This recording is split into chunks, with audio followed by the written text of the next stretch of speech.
One of these, I got a little obsessed with mine. In fact, I got a little obsessed with all my stuff. Have you ever wondered where all the stuff we buy comes from and where it goes when we throw it out? I couldn't stop wondering about that, so I looked it up. And what the textbook said is that stuff moves through a system from extraction to production to distribution to consumption to disposal. All together, it's called the materials economy. Well, I looked into it a little bit more. In fact, I spent 10 years traveling the world, tracking where our stuff comes from and where it goes. And you know what I found out? That is not the whole story. There is a lot missing from this explanation. For one thing, this system looks like it's fine. No problem. But the truth is, it's a system in crisis.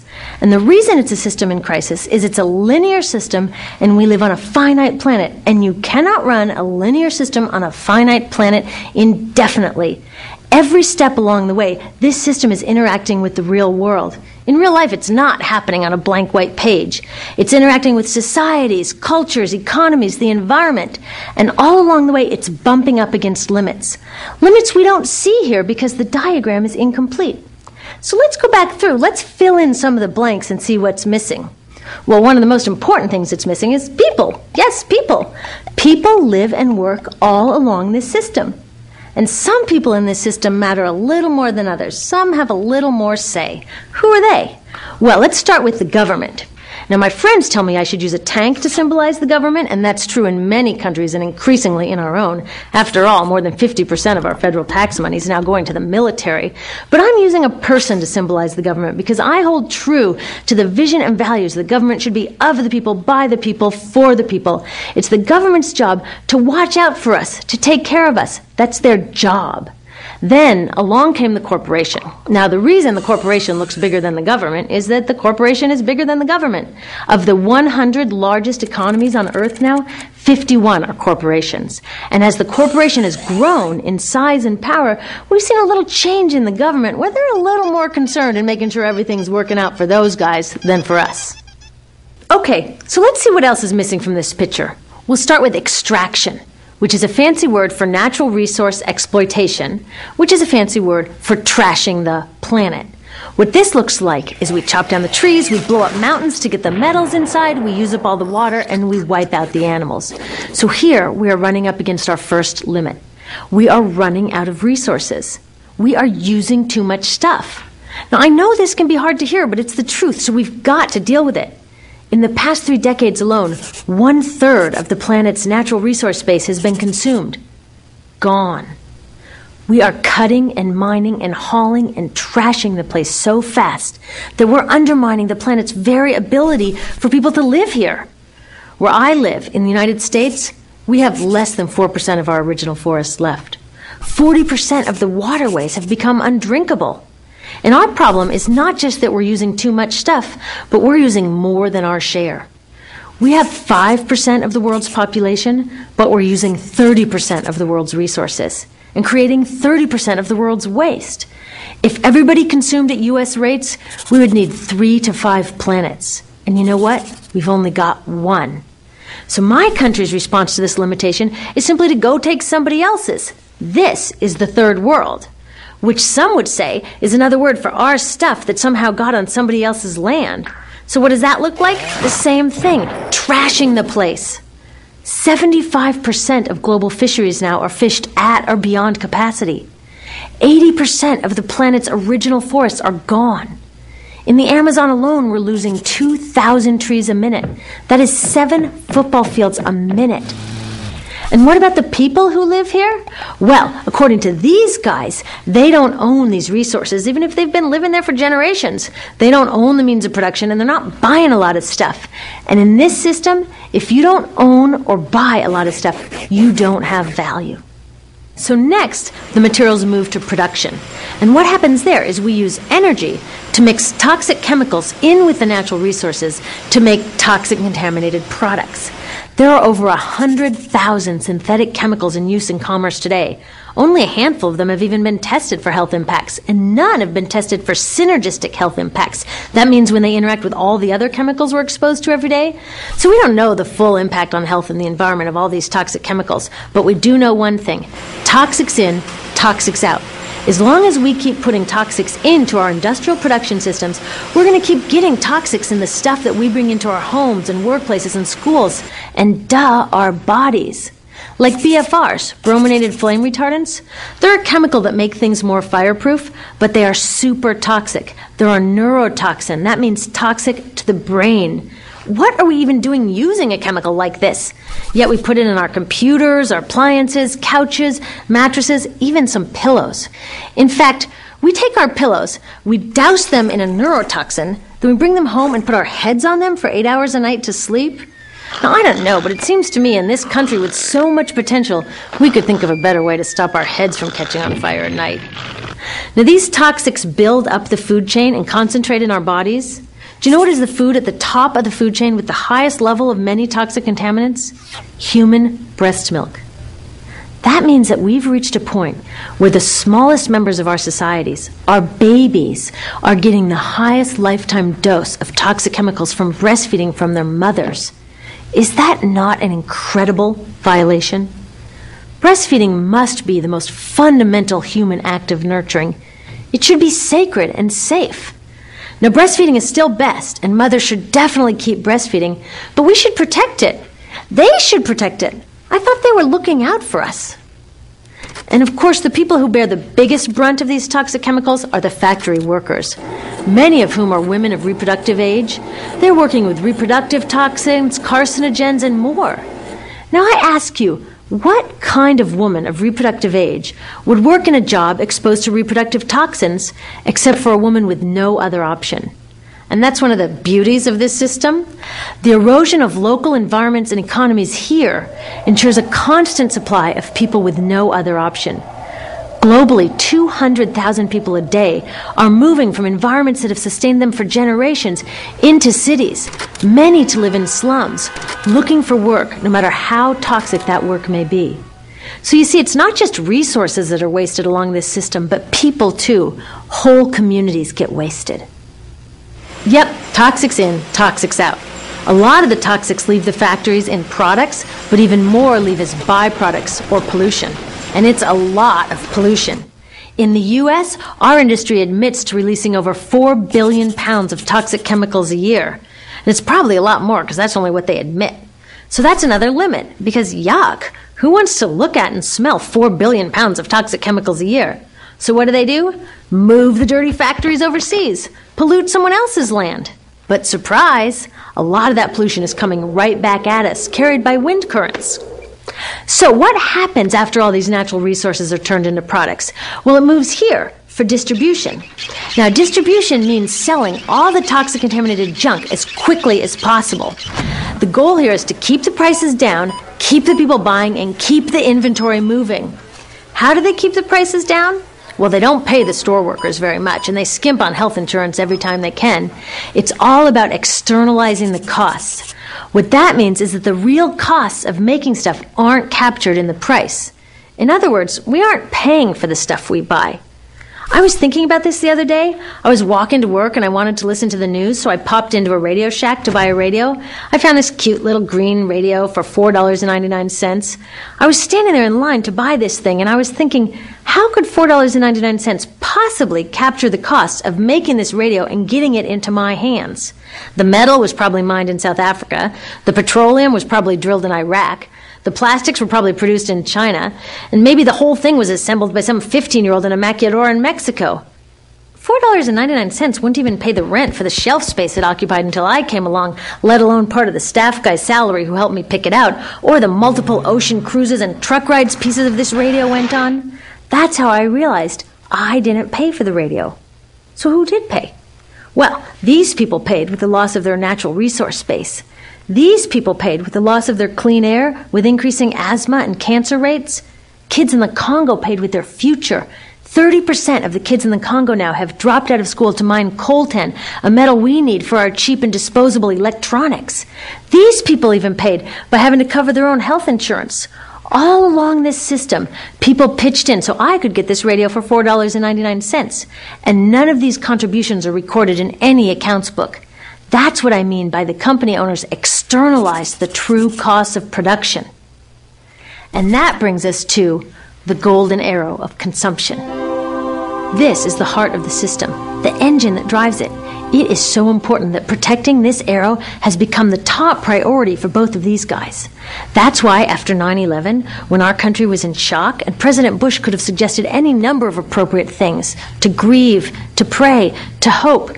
No, he said to shop. To shop! We have become a nation of consumers. Our primary identity has become that of being consumers, not mothers, teachers, farmers, but consumers. The primary way that our value is measured and demonstrated is by how much we contribute to this arrow, how much we consume. And do we? We shop and shop and shop, keep the materials flowing, and flow they do. Guess what percentage of total materials flow through this system is still in product or use 6 months after their date of sale in North America? 50%? 20? No, 1%. 1. In other words, 99% of the stuff we harvest, mine, process, transport, 99% of the stuff we run through this system is trashed within 6 months. Now, how can we run a planet with that level of materials throughput? It wasn't always like this. The average U.S. person now consumes twice as much as they did 50 years ago. Ask your grandma. In her day, stewardship and resourcefulness and thrift were valued. So how did this happen? Well, it didn't just happen. It was designed. Shortly after World War II, these guys were figuring out how to ramp up the economy. Retailing analyst Victor Lebeau articulated the solution that's become the norm for the whole system. He said, our enormously productive economy demands that we make consumption our way of life, that we convert the buying and use of goods into rituals, that we seek our spiritual satisfaction, our ego satisfaction in consumption. We need things consumed, burned up, replaced, and discarded at an ever-accelerating rate. President Eisenhower's Council of Economic Advisors chairman said that the American economy's ultimate purpose is to produce more consumer goods. More consumer goods? Our ultimate purpose? Not provide health care or education or safe transportation or sustainability or justice? Consumer goods? How did they get us to jump on board this program so enthusiastically? Well, two of their most effective strategies are planned obsolescence and perceived obsolescence. Planned obsolescence is another word for designed for the dump. It means they actually make stuff to be useless as quickly as possible, so we'll chuck it and buy a new one. It's obvious with things like plastic bags and coffee cups, but now it's even big stuff. Mops, DVDs, cameras, barbecues even, everything. Even computers. Have you noticed that when you buy a computer now, the technology is changing so fast that in just a couple of years, it's actually an impediment to communication? I was curious about this, so I opened up a big desktop computer to see what was inside. And I found out that the piece that changes each year is just a tiny little piece in the corner. But you can't just change that one piece because each new version is a different shape. So you got to chuck the whole thing and buy a new one. So I was reading industrial design journals from the 1950s when planned obsolescence was really catching on. These designers are so open about it. They actually discuss how fast can they make stuff break that still leaves the consumer having enough faith in the product to go out and buy another one. It was so intentional. But stuff cannot break fast enough to keep this arrow afloat. So there's also perceived obsolescence. Now, perceived obsolescence convinces us to throw away stuff that is still perfectly useful. How do they do that? Well, they change the way the stuff looks. So if you bought your stuff a couple of years ago, everyone can tell that you haven't contributed to this arrow recently. And since the way we demonstrate our value is contributing to this arrow, it can be embarrassing. Like, I've had the same fat white computer monitor on my desk for 5 years. My coworker just got a new computer. She has a flat, shiny, sleek monitor. It matches her computer, it matches her phone, even her pen stand. She looks like she's driving in Spaceship Central, and I look like I've got a washing machine on my desk. Fashion is another prime example of this. Have you ever wondered why women's shoe heels go from fat one year to skinny the next to fat to skinny? It's not because there's some debate about which heel structure is the most healthy for women's feet. It's because wearing fat heels in a skinny heel year shows everybody that you haven't contributed to that era as recently, so you're not as valuable as that person in skinny heels next to you, or more likely in some ad. It's to keep us buying new shoes. Advertisements and media in general plays a big role in this. Each of us in the U.S. is targeted with over 3,000 advertisements a day. We see more advertisements in 1 year than people 50 years ago saw in a lifetime. And if you think about it, what's the point of an ad except to make us unhappy with what we have? So 3,000 times a day, we're told our hair is wrong, our skin is wrong, our clothes are wrong, our furniture is wrong, our car is wrong, we are wrong, but it can all be made right if we just go shopping. Media also helps by hiding all of this and all of this. So the only part of the materials economy we see is the shopping.